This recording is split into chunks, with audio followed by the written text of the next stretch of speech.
Makakakadaan ng oras na 3:00 na, ibig sabihin, ganda nga pong kada na. Ganda nga pong kada sa saya.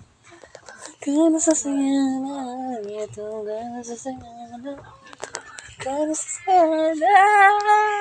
Masasayang araw ninyo dahil second day na ng live natin. Tuloy-tuloy na ang pag-i-edit natin ng live, mga madlong mga kakala. Dahil nga tuloy-tuloy na ang ating pag-live, umpisa na rin ng masayang barkadahan tuwing hapon. Ako po si Queen Merlin, Ann Curtis, Ice Ganda, Marian Rivera Dantes, at masasayang araw nyo sa pinakamasayang barkadahan tuwing hapon. Ito ang gandang hapon, hala! Gandang hapon, gandang sasayang. Gandang sasayang na!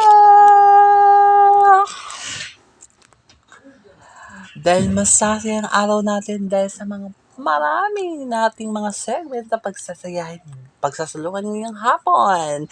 Dahil mamaya sa Super Singing Diva 2023, madepensahan kaya niya ang kanyang golden mikropono, ang ating defending champion mula sa Luzon na si Catherine Castillo, o masislan sa kanya ng mga bagong humahamon.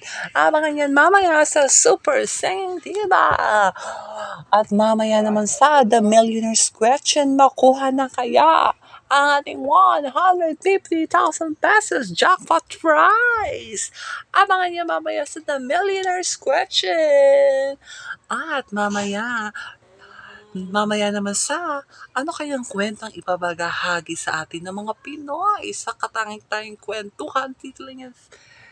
Mamaya yan sa kwento ng Pinoy. Pero ngayong araw, tunghayan naman natin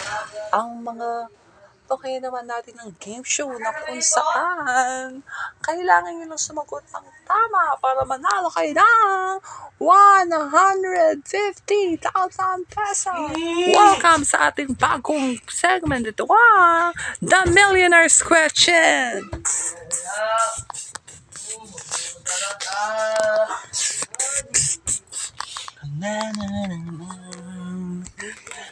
Kailangan lang masagutan ng ating Player of the Day ang 10 katanungan. Kailangan niyang masagot ng puro tamang sagot para mauwi niya ang 150,000 pesos. Pag hindi niyo naman nasagot ang mga 10 katanungan, dahil ang bawat tanong ay magkakatunggas ng 5,000 pesos. Pero pag nasagot niya ng tama ang lahat na 10 katanungan, uuwi siya ng 150,000 pesos! Mauwi kaya ng ating Player of the Day ang ating jackpot prize? Nako, yan ang aabangan natin dito lang yan sa The Millionaire's Question. Ang player natin for today. Ito na ating player of the day. Siyang tinaguri ang Memen. Siyang tinaguri ang Memen ng bayan. Miss Ba. Siyang tinaguri ang Queen of the Star. Let's give it a 4. Bye-bye! Hello mga kakada! Oh my God, first time ko dito sumali sa game show na to. Ready ka na ba, Bubay? Dahil ang mapapanalunan mo dito ay 150,000 pesos. Galingan mo dahil sa bawat tamang sagot mo ay katumbas sa 5,000 pesos. Ready ka na ba? Ready na! Simulan na natin ang The Millionaire's Question. Heto na ang inyong unang tanong. Sino ang ating Pangulo ng Pilipinas ngayon? Your answer in 5 seconds. Go! Bongbong Marcos. Bongbong Marcos. final answer? Final. Okay. Final answer na daw niya. Tama kaya ang sagot niya. Board, ipakita mo na.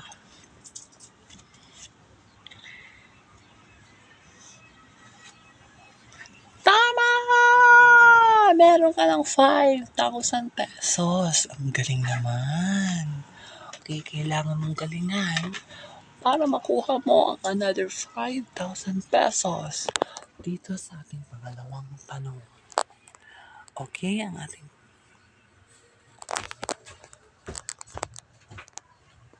ating pangalawang tanong ay,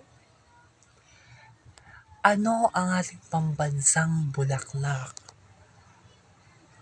Go, Sampaguita! Sampaguita! Final! Final! Final na daw! Board! Tama ba siya? Tama! Meron ka na namang 5,000 pesos! Uy, grabe! Another 5,000 pesos ulit ang mauuwi mo! Nako! Makuha mo kaya ang ating third question? Galingan mo dahil para sagot mo ang 10 katanungan, mag-uwi ka ng 150,000 pesos! Kaya naman, ang ating susunod na katanungan ay, sino ang tinaguriang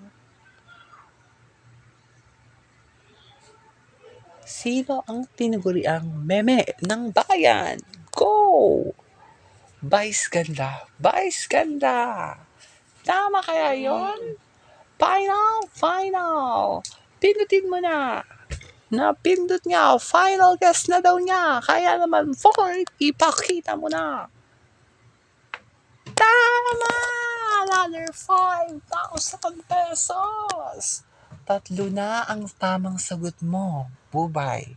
Kapag nasagot mo ang fourth question, meron ka ng 20,000 pesos.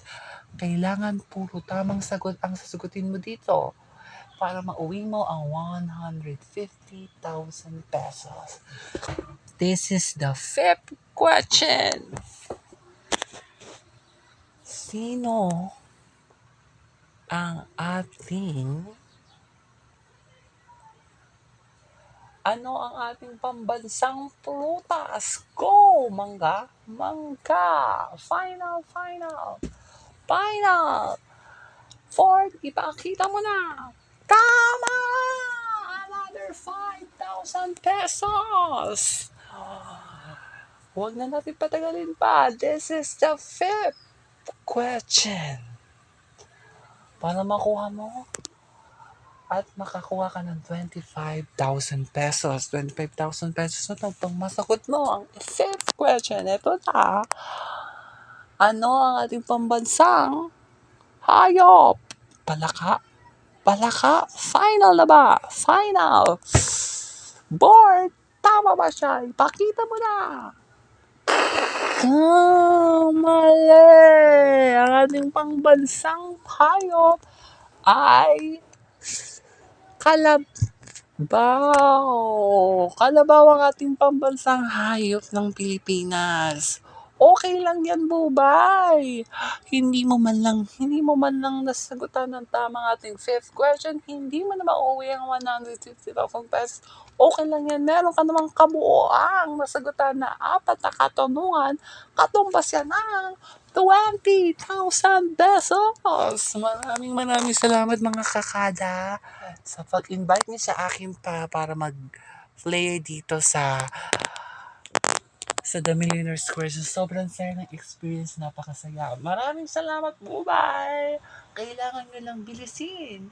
Kailangan nyo ang sagot ninyo sa mga katanungan ay puro tama para mauwi ang jackpot. Dito lang yan sa The Millionaire Question. Huwag kayong aalis. Ito na si Miss Marian. Hello, mga madlang mga kakada. Simulan na natin ang ating susunod na segment na kung saan ang mga kwento ng mga Pinoy. Ipapakita na dito lang yan sa Kwento ng Pinoy.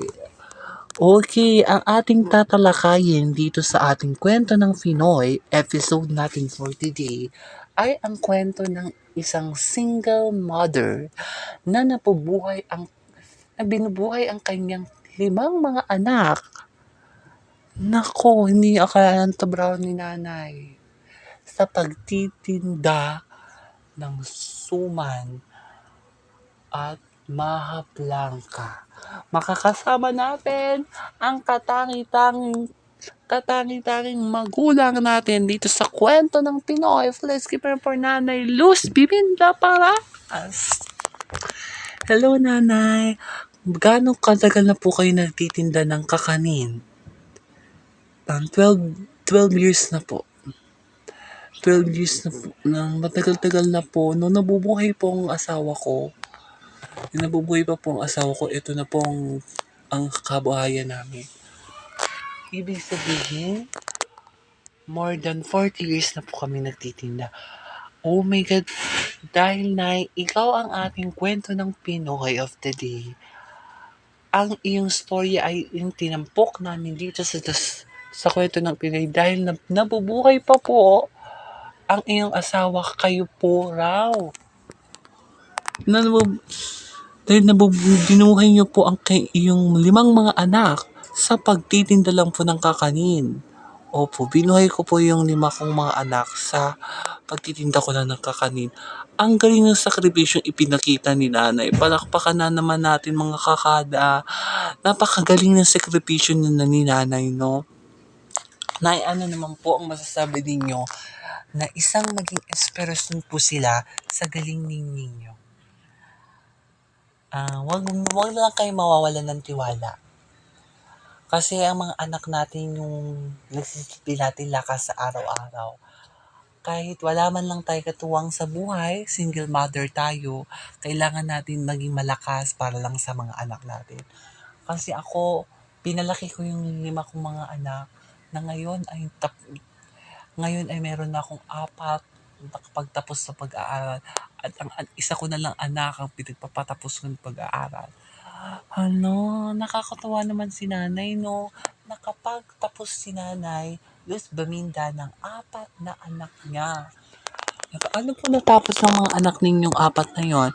Meron na po akong doktor, teacher, accountant, tsaka nurse. Palakpakan naman natin si nanay, Luz Biminda. Lahat po sila nanay nagtatrabaho na. Opo, nagtatrabaho na po lahat ng mga anak ko. Yung bunso ko na lang po ang nag-aaral ng college.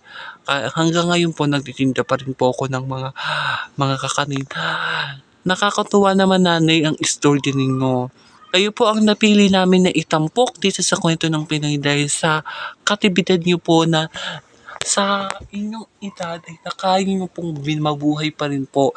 Kaya nyo pa rin pong maghanap buhay para lang po sa mga anak ninyo. Sa ngalan po ng mga anak ko, kakayanin ko po. Sila po yung aking inspiration sa araw-araw sa aking mga ginagawa. Napakagaling ni nanay. Palakpakan naman natin siya. Napaka-believable yung istorya mo, nanay, ha. Nakakatuwa, marami pa rin tayong mga taong nag-appreciate yung ating mga ginagawa, di ba? Kaya naman, nanay, ikaw ang ating Kwento ng Pinoy of the Day at mag-uuwi po kayo ng 20,000 pesos mula po yan sa Gandang Hapon Kada. Maraming salamat po sa Gandang Hapon Kada sa tulong po na ibinigay niyo sa amin. Walang anuman po, nanay. Good luck po sa inyo. Mga Kwento ng Pinoy. Ipapakita na dito lang yan sa Kwento ng Pinoy. Huwag kayong aalis mga kakada dahil susunod na ang mga palaban sa kantahan sa Super Singing Diva 2023. Susunod na yan sa pagbabalik na Gandang Hapon Kada. Gandang hapon kada sa sayana. Gandang hapon kada sa sayana. Gandang hapon kada sa sayana. Nasasaya na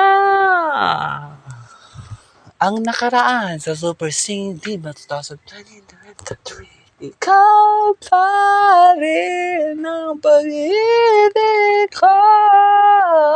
Paano ba ito? Ikaw man rin ang nais ko. Naman ang puso ko. Hinang panayahin pa.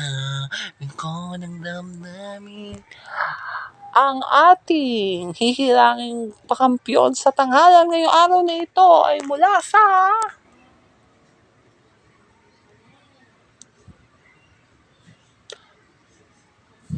Luzon, Catherine Castillo. Congratulations! Muli kayo matipensa ni Catherine Castillo ang kanyang golden microphone o masisilat siya ng mga bagong humahamon. Abangan ang mas matindihang kantahan sa Super Singing Diva sa 2023. Mga kakada, mga babaeng sobrang galing sa kantahan, magpapakitang gilas na dito sa Super Singing Diva 2023. Heto na ang ating Pindotera Girl dahil sa inyong pagkanta kailangan linawin ng iyong boses para hindi niya mapindot ang kanyang buzzer para hindi ma-disqualify. Tawagin na natin Pindotera! Miss Ann Curtis! Beep, beep, beep. Good luck sa inyo, mga Super Singing Diva contenders today. Sila naman ang ating mga magbibigay ng kanilang mga puntos. Ito na ating mga kurado. Starting off, Stellar Diva Miss Between Escalante. Megastar Miss Sharon Cuneta at ang ating punong kurado, ang ating Asia Songbird Miss Regine Velasquez Alcacid. Simulan na natin ang kantahan. Heto na, ang unang kalahok, ang humamon mula sa Mindanao. Siya na kaya ang makakauwi ng golden micropono. Heto na ang humamon mula sa Luzon, Natalia Manrique. If you touch me in the sun, I promise you we'll never feel any even better. Where the love will never true, will they never miss forevermore.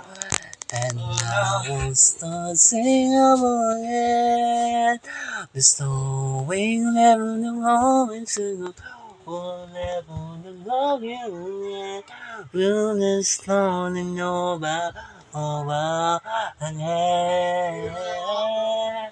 And I will start singing again, stopping I want to say goodbye.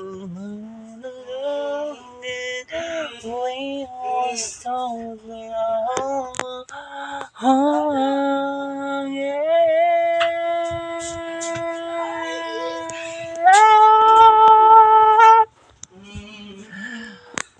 Heto na ang ating defending champion mula sa Luzon, Catherine Castillo.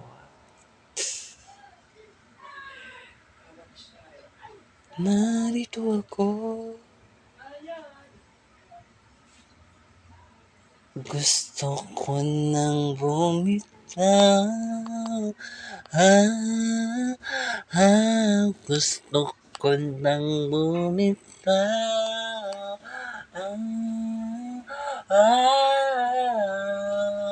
Gusto ko nang bumitaw. Bitaw. Gusto ko nang bumitaw.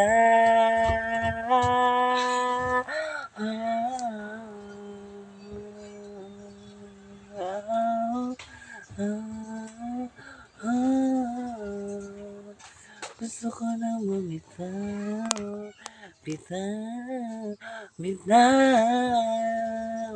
Gusto ko nang bumitaw.